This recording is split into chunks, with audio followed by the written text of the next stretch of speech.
इस कार्यक्रम के पुण्यार्जक हैं श्री भीम सिंह जैन, श्रीमती कविता जैन, पारस जैन, जनकपुरी, संजीव जैन, रितु जैन, अन्वी जैन, ऐशना जैन, विकासपुरी, श्रीमती उषा रानी जैन, प्रभात किशोर, संगीता जैन, वैशाली, राजकुमार, आशिका जैन परिवार, नोएडा, श्री राजीव जैन, श्रीमती उषा जैन, असीम ख्याति, पार्थ जैन, ग्रीन पार्क, दिल्ली, श्री प्रदीप जैन, श्रीमती ममता जैन, सार्थक, सिद्धार्थ जैन, पल्ला, बख्तावरपुर, दिल्ली।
महानुभाव, अष्टानी का महापर्व, सिद्धों की आराधना करने का अनुपम अवसर होता है। जैनागम कहता है कि जिनकी हम आराधना कर रहे हैं, जिनकी हम साधना कर रहे हैं, जिनकी हम उपासना कर रहे हैं, हमें यह भी प्रयास करना चाहिए कि एक ना एक दिन हम भी उनके जैसे बन सकें। संपूर्ण विश्व में एक जैन धर्म ही ऐसा धर्म है जहां पर व्यक्ति को अपने समान बनाने की बात कही जाती है। जैसे जो श्रावक श्राविकाएं होते हैं, उनको गुरुजन कहते हैं कि आप संयम के पथ पर बढ़ो, और जब कोई पुरुष वर्ग दीक्षित हो जाता है, मुनि बन जाता है, तो दीक्षा देने वाला आचार्य भी उनको जब वे नमस्कार करते हैं तो पति नमस्कार करता है, अर्थात अपने जैसी मुद्रा को उनको देने का प्रयास करता है। ये संपूर्ण विश्व में मात्र जैनागम में और दिगंबर धर्म में होता है। सिद्धों की आराधना ऐसा नहीं कि अष्टानी का बस में होती है। सिद्धों की आराधना तो प्रतिपल प्रति समय इंसान को करना चाहिए, क्योंकि जिनकी आराधना, जिनकी साधना, जिनकी उपासना हम करते हैं, वही कभी ना कभी हमारे जीवन में प्रवेश कर जाते हैं। और कहा भी जाता है कि जो बार बार आती है उसका नाम मौत है, और जो एक बार आता है उसका नाम मोक्ष है। कि मौत तो बार बार आ रही है, पर्याय बदल रही है, लेकिन आ रही है, लेकिन जो एक बार आ जाता है उसका नाम मोक्ष है। ठीक है, लोगों के मन में एक विकल्प है कि पंचम काल में मोक्ष नहीं है, तो हम तप क्यों करें, साधना क्यों करें, व्रत नियम अंगीकार क्यों करें। ध्यान रखना, ना व्रते व्रत नारकम, ऐसा आचार्यों ने कह दिया कि जो व्रत नहीं ग्रहण करता वह नारकी के तुल्य है। क्योंकि नरकों में व्रत ग्रहण नहीं हो सकता, संयम ग्रहण नहीं हो सकता। देव लोग सब कुछ करते हैं, बड़े बड़े जिनालय में जाकर बड़े बड़े रत्नों से पूजा भी कर लेंगे, लेकिन वो चाहे कर भी हार नहीं दे सकते, चाहे कर भी निर्ग्रंथ मुद्दा को धारण नहीं कर सकते। क्यों? क्योंकि वहां पर संयम का अभाव है। मनुष्य पर्याय, मनुष्य गति आपको अपने जीवन का भाग्य, सौभाग्य समझना चाहिए कि आप उस गति में, जैन कुल में जन्म लेकर सम्यक दृष्टि हो। आप सभी सम्यक दृष्टि हैं कि नहीं, बताइए पहले मुझे। कईयों को पता ही नहीं है।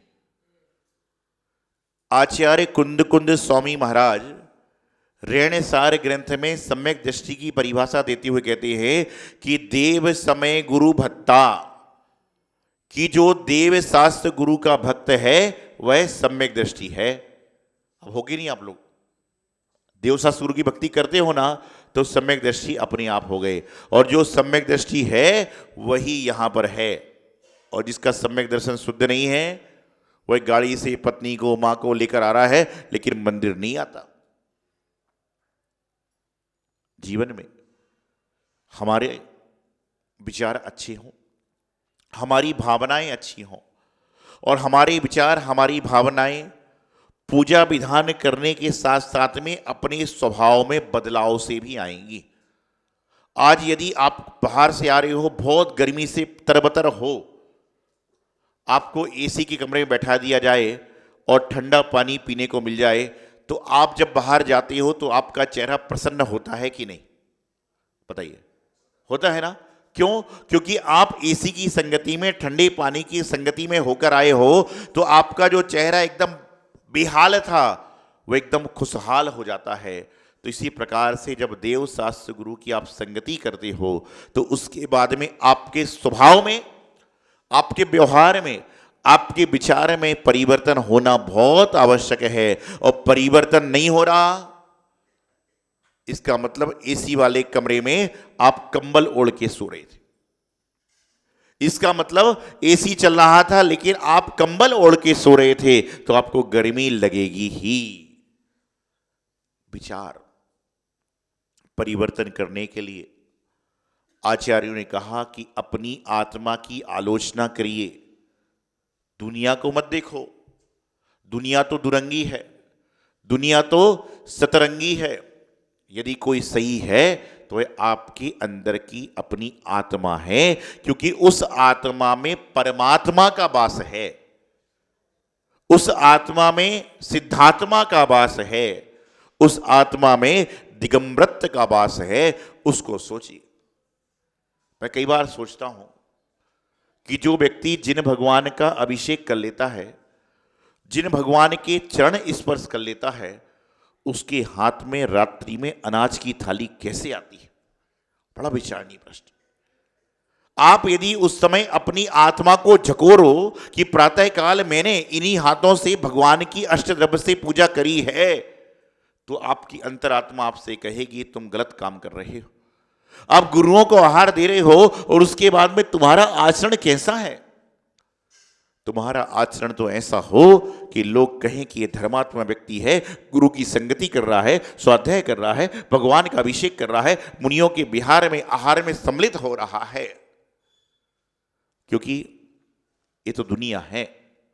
और गुरुदेव आचार्य सिद्धांत सागर जी महाराज कहते थे, यदि सुखी होना है तो एक सूत्र अपनाइए, कोई कुछ भी कहे सुने हमको क्या लेना देना। कोई कुछ भी कहे सुने हमको क्या लेना देना, और जो अपने में रम गया उसको दुनिया से क्या लेना। जो अपने में रम गया उसको दुनिया से क्या लेना।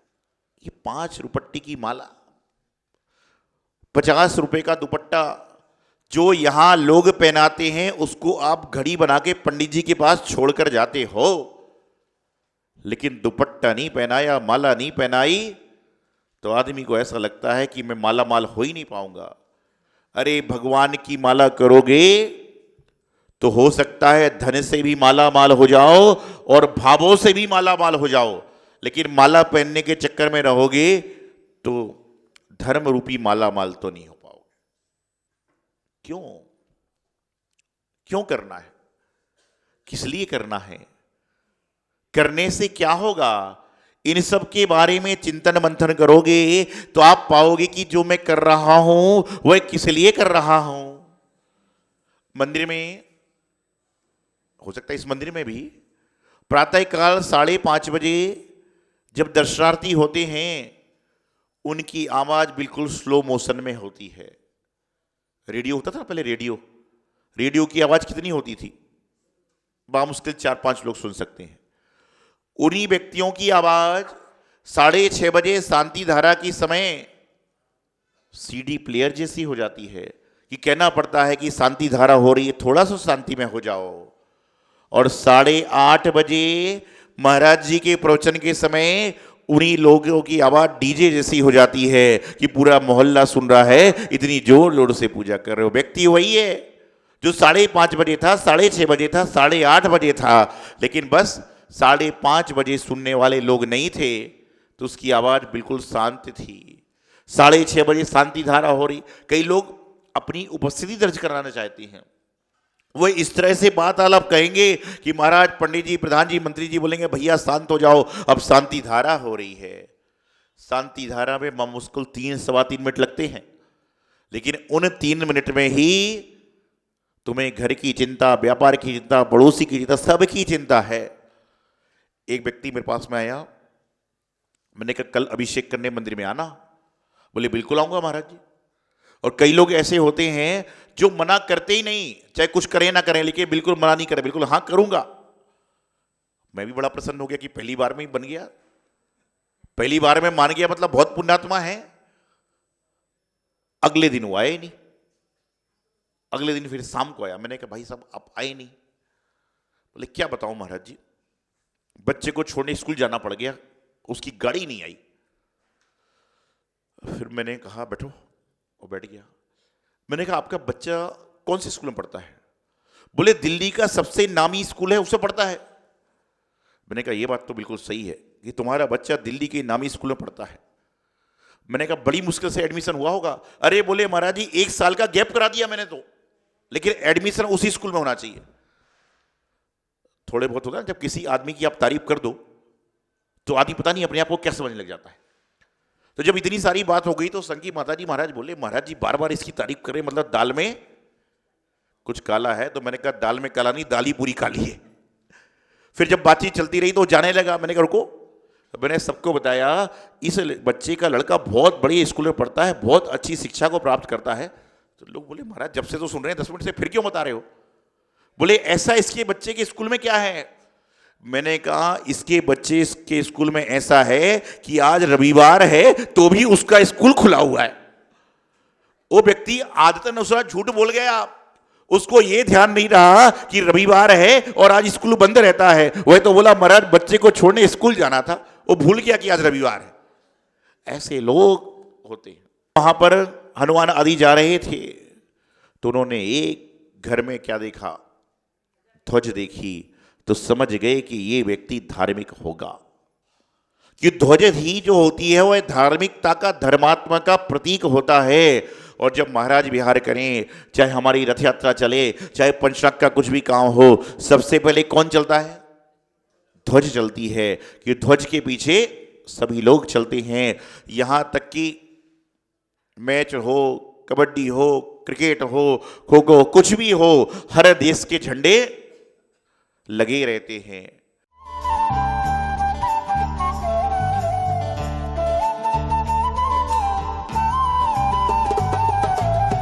इस कार्यक्रम के पुण्यार्जक थे श्री भीम सिंह जैन, श्रीमती कविता जैन, पारस जैन जनकपुरी, संजीव जैन, रितु जैन, अन्वी जैन, ऐशना जैन विकासपुरी, श्रीमती उषा रानी जैन, प्रभात किशोर, संगीता जैन, वैशाली, राजकुमार, आशिका जैन परिवार नोएडा, श्री राजीव जैन, श्रीमती उषा जैन, असीम ख्याति, पार्थ जैन, ग्रीन पार्क दिल्ली, श्री प्रदीप जैन, श्रीमती ममता जैन, सार्थक, सिद्धार्थ जैन, पल्ला बख्तावरपुर दिल्ली।